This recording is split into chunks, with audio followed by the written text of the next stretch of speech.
Hey friends, welcome back to my sewing room. My name is Becca, and in today's video, we're going to dive into this giant purple box from Purple Hobbies. Heather from Purple Hobbies 3D prints all of these wonderful things that are designed to solve real problems in your sewing room and other areas of your house. I want to show you what she sent to me, and I'll tell you what I think of each item. But don't worry, if these are items that you absolutely have got to have, I have a coupon code for you. If you use Becca at checkout, you'll get 20% off anything on her website. All right, let's dive into this box of goodies. Take a look at all of this stuff that's in here. We're going to try to go through these one at a time. And because there is so much stuff in here, this video might be a little bit on the longer side. I've tried to put timestamps down below, so if you just click that little show more to see the description box, you'll be able to jump to the review of each individual notion to see how to use them. First up is the Bobbin Box. Right now, I use a Featherweight bobbin tube to store all of my bobbins in, and honestly, I don't love it. The bobbins get jumbled and I usually have to dump them all out to find the one that I want. But this box is going to change that. I can grab exactly the bobbin I need without making a mess. And I love the magnetic closure. It's just strong enough to keep the lid down and keep the box closed. It feels pretty secure. I am curious to see though how I'll like the fold back lid after I use it more. I'm already thinking that it's going to be pretty nice because it tends to angle the items that are in the box towards me. I take all of my bobbins with me to classes and retreats, and so this is going to be not only a solution that I keep next to my machine, but it's also something that I'll be able to use when I'm on the go. I want to show you how I've got this set up because the box comes with these bobbin clips and they come in a variety of different sizes. You can see from the one that I have right here, you just slide the bobbins in. It keeps your thread that's wound on the bobbins nice and tidy and they fit in there securely. And then you can just line them all up. And I even have a large spool of Aurifil thread in here and you can see that the box closes just perfectly. I could probably even finagle this so that I could have 2 large spools of thread in here plus all of my bobbins. Definitely a notion that is going to make my portable game, that is going to make it so much easier to carry my thread and bobbins with me when I'm out and about. I think I might want one of these for my hand sewing as well. Most of you know that I have really gotten into the world of EPP lately, and so I like to keep a little lunchbox packed with all of my things to work on whatever EPP project I'm taking on the go. And this next notion, the Scissor Box, is going to help keep me organized and keep everything ready to go. It's got multiple compartments that are all secured with magnets, just like the other one. The top has a couple of lids that you can open up to get to some notions. I love this. Check this out. There is a grooved little ridge here that will let me put, see if I can find one, my assorted needles in here. It's magnetic, so it draws the needle down to it, and they're in those little ridges so I can get to them really easily. This over here I could use to put other types of notions. Not even sure what I'd put in there right away. Maybe some needle minders, I don't know. And then I could put more things in here and even more things in here. But wait, there's more. You can get these plastic bobbins for your embroidery floss or embroidery thread, or maybe, I guess, even if you wanted to, some Deco Bob for EPP. And this little thing can be pulled out and put into the other compartment.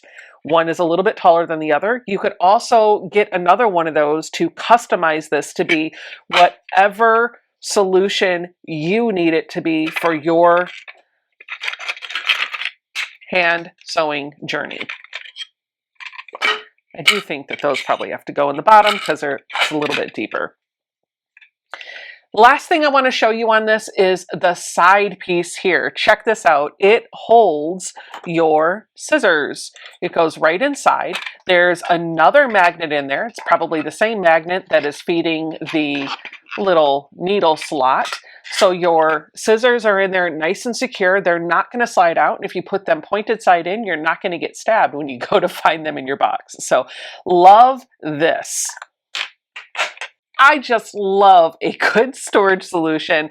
So now the trick is going to be, how do I figure out how to make this work in my little EPP lunchbox? Might divide and conquer. Some of this might end up being for embroidery and some of it might be for EPP. We'll see. I have also got a notion that's going to give my toe a bit of a rest. You might be asking yourself, what in the world are you talking about? Well, if you've been around my channel before, you know I primarily sew on vintage machines. I have a Singer 301 from 1951 that I do all of my sewing on in my sewing room, and I have a 1956 Singer Featherweight, which is right there behind me, that I do all of my sewing on whenever I visit friends, go to classes, or go to retreats. I love those vintage machines. I even love the pedals. So you see the pedal has a little button on it, and rather than pressing the whole pedal down with your foot like a gas pedal on a car like you would with modern machines, that little button is all you push down to make your needle go up and down. And so I've gotten into the habit of sewing with my big toe. When I'm sitting at my 301, I rest my big toe on top of that button, and when I need the needle to go up and down, I push that button in with my big toe. Well, it's not so easy on my Featherweight because that button is a bit stiffer. And I saw Ian had something similar to this for his Featherweight. So when I saw that she had them, I was a little envious, and so happy she sent one to me. So it's basically a box that has a lid to it.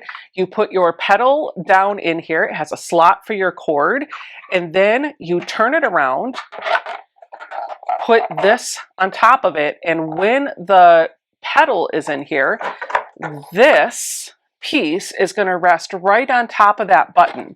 And so that'll let me sew just like I would with a normal pedal with a more modern machine. I can use my whole foot instead of just my big toe.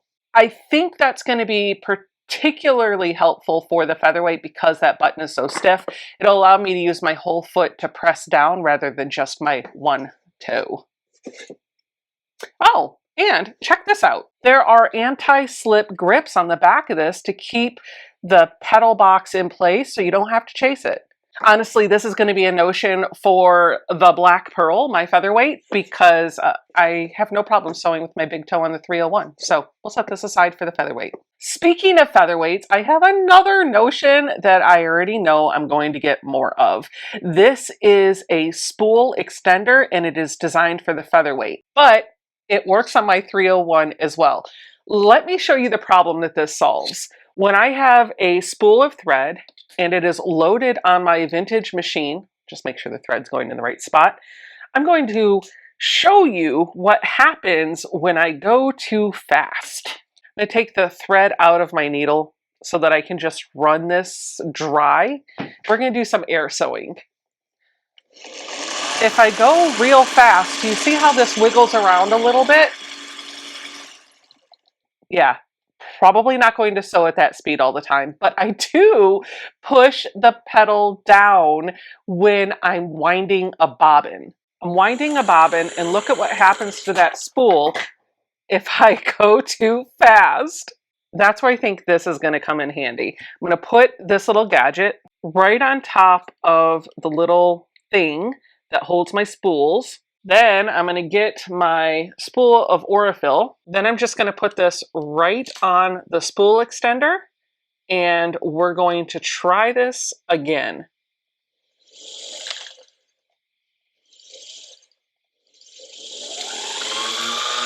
Look at that, full speed ahead. Bobbin is getting wound, and I'm not holding the spool in place or chasing after it.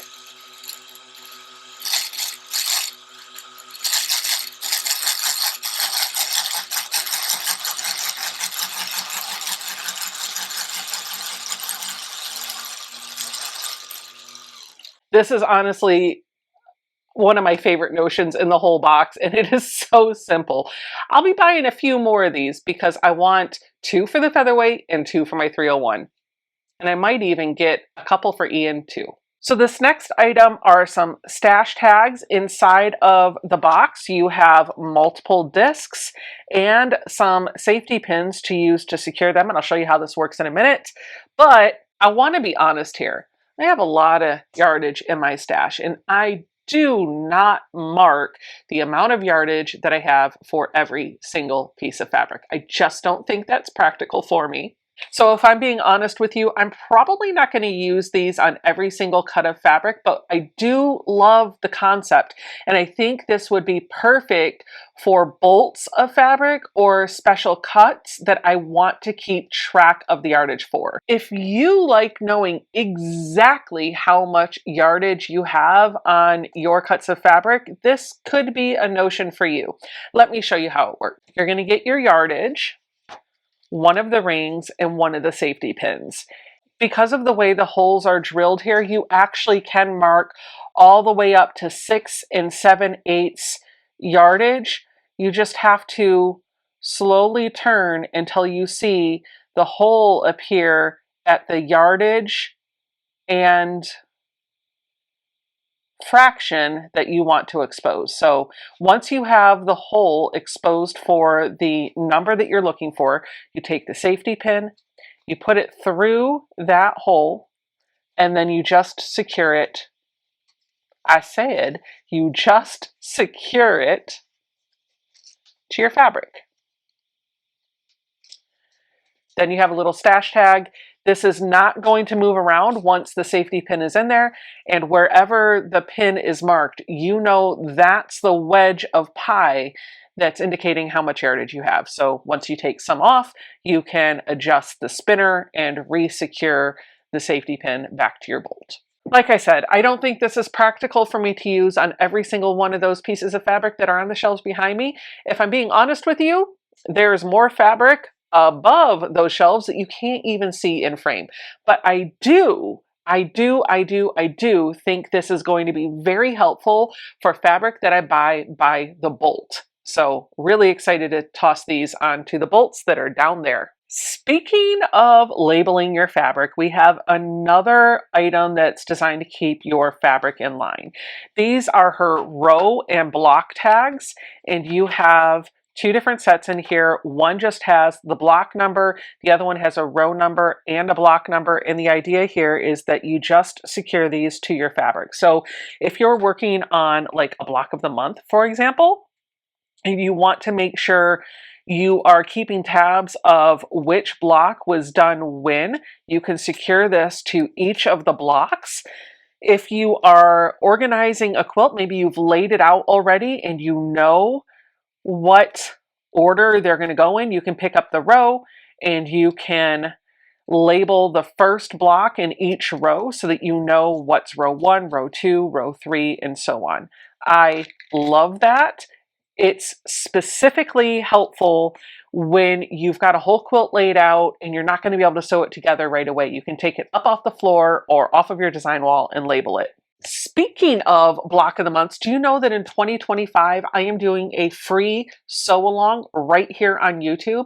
Every single month, you're going to get a tutorial video as well as a pattern for that month's block featuring 4 different sizes, a 3-inch, 6-inch, 9-inch, and 12-inch. And at the end of the year, we're going to put all 12 of those blocks together into a quilt that we will have built out together. It's never too late for you to start this block of the month. It could be 2035. The videos and the tutorials and the patterns will still be out there for you to use, and I hope you'll sew along with me. I have seen these magnetic scissors minders popping up all over the place lately, and believe it or not, this sits perfectly on the faceplate of my Featherweight, and it's great for holding pins, needles, or even a small pair of snips.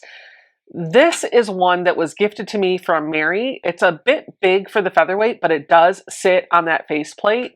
But what the Purple Hobbies one has above the metal one that was gifted to me is a small disc on the back with a self-adhesive sticker that will allow you to attach this to any smooth surface so that you can have a needle minder in other areas that aren't just metal. This one I think I'm going to attach to my sewing table so that it's always handy. This next one made me laugh because I just bought this same exact one, of course in purple, for Mary during our shop hop. She loves any good storage item. This is the cat's cradle, and I got one in blue because that is my favorite color. This is great because it has this stadium seating design that will let you kind of stack things into it. For me, I could put a couple packages of needles in here, a couple bobbins, or maybe even my magnetic seam guide. Nope, guess not. Oh yeah, it could fit that way because you don't always use this. Sometimes you gotta take it off the machine, and I'm always struggling with a place to put that. So look at that. It can fit in there, and I can still put needles and some other things. If you're the type of person that wants to attach this to their machine, she does include some removable self-adhesive that you could use to stick it on the side of your machine or maybe to the bottom of the machine, whatever works for you. But Ruby's custom painted, and other than her googly eyes, I'm not putting anything adhesive on this baby. And look at this. It is the OG Blade Saver thread cutter in a premium glittery color. This is actually how I got to know about Purple Hobbies. When these were released years ago, I thought they were genius, and I definitely picked up a couple. The idea here is simple. You just pry this apart, pull out the flower from inside, and use the enclosed screwdriver to take these two plastic pieces apart. Once they're separated, you carefully pick up an old rotary blade and pop it inside, and then put this back together. Make sure to put the screw back in. And then when you're ready to use it, this becomes a stand. You just set it inside of the slot, and just like that, you have a Blade Saver thread cutter that becomes helpful for chain piecing. I've got a couple of these that were gifts from friends. This one was given to me from Mary, and I have another one on the shelf right here behind me that was given to me from my friend Katie. She actually made that one. These are great. I absolutely love them, but the Blade Saver thread cutter is a cut above the pretty ones, and let me show you why. There are two reasons. The first one is, as you saw, I can put the blade in, which means I can take that blade out and put another one in when it gets dull. So I only have to invest in this one time, and it allows me to reuse all of my rotary blades. It's an investment one time rather than a consumable notion that I would have to replace over time. The second one is the portability. If I bring over the one that I show you from Mary, I definitely have been taking this to retreats and classes with me because I like using it, but it's a bit bulky and I can't collapse it down any further. This one, however, the stand turns into a case for the blade, so I can just pop that blade inside and close the case up, and now I've got the blade secured so it's not going to cut me or anything else that it might be stored next to, and it takes up a lot less space. It's more compact. I also want to point out that on the bottom side of this, there are 4 dots here that make it anti-slip. You can see it's not, like I'm giving it a good bit of pressure. I'll even do a little bit. And it takes a bit for it to move, whereas this one slides all over the place.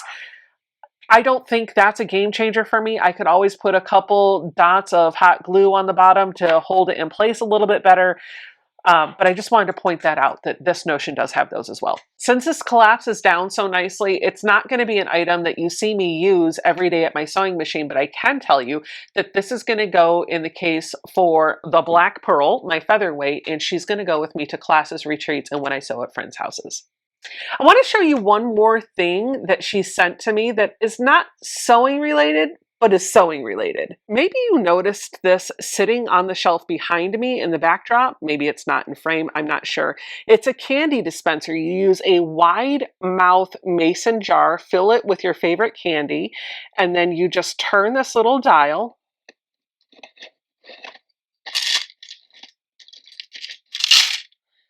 and it dispenses some of your favorite candy into that little tray in front. I have mine filled with Reese's Pieces because right now they are my favorite candy, but you can put anything in there. M&Ms, Skittles, whatever you like. Only thing I'm going to tell you about this candy dispenser is the candy shoots out. So I have found that if I just do a quarter of a turn or a half of a turn and then turn it back, it's a little bit more manageable. Or if you want a full scoop of the candy, just kind of cover it with your hand when you dial to keep the candy from shooting in your face. And the reason why I said it's not for your sewing room, but it is for your sewing room is because who doesn't like to keep a little sweet snack tucked away when they're hard at work on their quilts?